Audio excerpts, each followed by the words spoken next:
Okay, so before you all saw my project title, how many of you thought that the nucleus was the only organelle in the cell to hold DNA? Okay, great. So I hope you learned something new today. Okay, because the mitochondria also has its own DNA. Okay, so the mitochondria is a really important organelle in the cell because it's the powerhouse of the cell. So that means that it makes the energy for the cell. And it also helps in apoptosis, which is programmed cell death, and producing cholesterol and heme groups, which is an important part of hemoglobin. So how does the mitochondria know to produce these and to make the energy, and how to make it? Well, that's where mitochondrial DNA comes in. You see, the mitochondrial DNA, or mtDNA, is a code to tell the mitochondria how to produce the energy. So what happens if the mitochondrial DNA degrades, and there is no code to tell the mitochondria just how to produce the energy? Well, it's easy. The mitochondria isn't able to produce the energy, so there's no energy for the cell. So then the cell dies. So in retrospect, if the mitochondrial DNA degrades, then the cell doesn't have any energy, and then it dies, causing the problems in the tissues, which will later cause problems such as diseases, mitochondrial DNA diseases. So mitochondrial DNA is really important for life and growing and developing. And there was actually a study done at Karolinska Institute in February this past year that measured the changes in mice that did not have much DNA, or mtDNA, and mice that had normal amounts of mtDNA.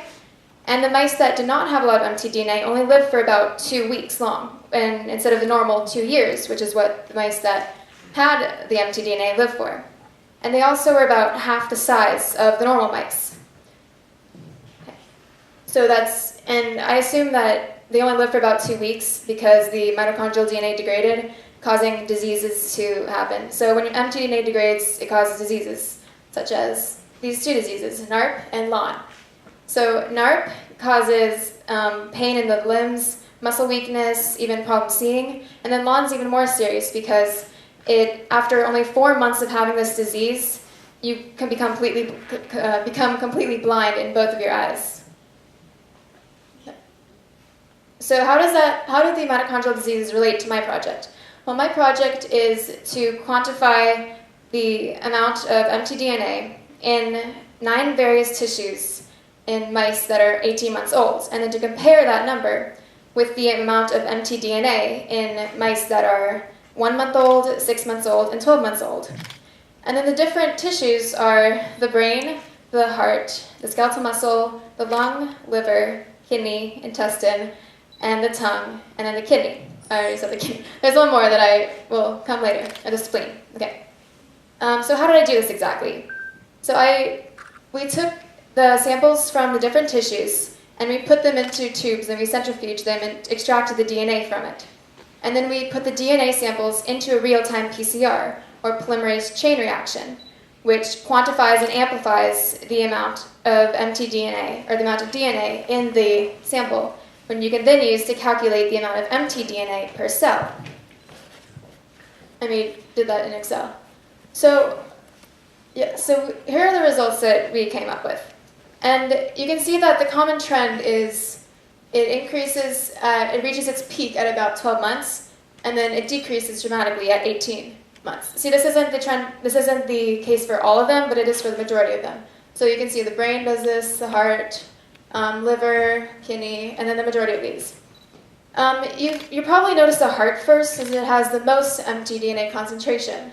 This is because it uses the most oxygen, and it uses a lot of oxygen. And when it uses a lot of oxygen, it has a lot of mitochondria because of the aerobic cellular respiration that takes place in mitochondria to make the energy. So you can see that the heart has a lot due to the oxygen that it uses, and then the skeletal muscle and the brain are also have a very high concentration. Now, when you look at this lung and intestine and then the kidney, they're lower because they don't use as much oxygen, and they don't use as much oxygen. And then the spleen, it's actually a little bit off because not off, but it increased at 18 months. It reaches its highest point at 18 months, but since it was so low, it had a very low concentration of mtDNA.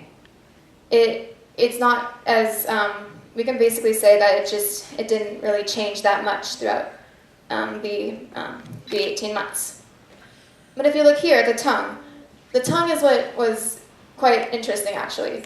This is what surprised both me and my mentor. We were very taken aback by this. So you can see that, in the first month, 6th month, and 12th month, they are relatively low. And then after that, the cells should stop dividing because there's a certain point where the cells slow down dividing and they don't divide as much as they did before.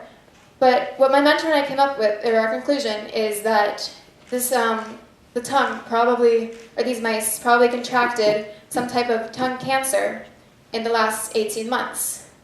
And this wasn't just for one mice, this is for all 3 of the mice that we determined. So they all 3 must have had some sort of mouth cancer. And so cancer can also be associated with mitochondria because the mitochondria and the nucleus, they send back signals, and if the signaling if there's some malfunction in the signals, then the defect can cause cancer. And these bars up here, they're the standard deviation bars, which is, it takes like the lowest measurement that we received and then the highest measurement, and then it averages them out and gives you this middle part. So it's just the variation between each mouse because not every mice has the same amount of mtDNA. Let's see. So, yes. Okay. So I would just like to thank Dr. João Paredes, who is my mentor. He was extremely helpful, very kind, and he was very supportive of me. And Professor Anna Carlson, who helped me greatly with, or who allowed me to work in her lab in the Karolinska Institute. And I'd also like to thank Mr. Mikkel Ingemud for being so wonderful and kind and being very supportive and giving me this wonderful opportunity. And I'd also like to thank Ms. Mariam Andersson for helping me with my project, if I had any questions about it, any paper questions, and for being my counselor. Of course, she's a great counselor. And I'd like to thank Grace for Excellence. It's been such a great opportunity here. It's been so much fun. I'm really going to miss it. And all of you people here, it's going to be very missed. And then AstraZeneca and LIF for generously supporting Grace. And yes, thank you so much.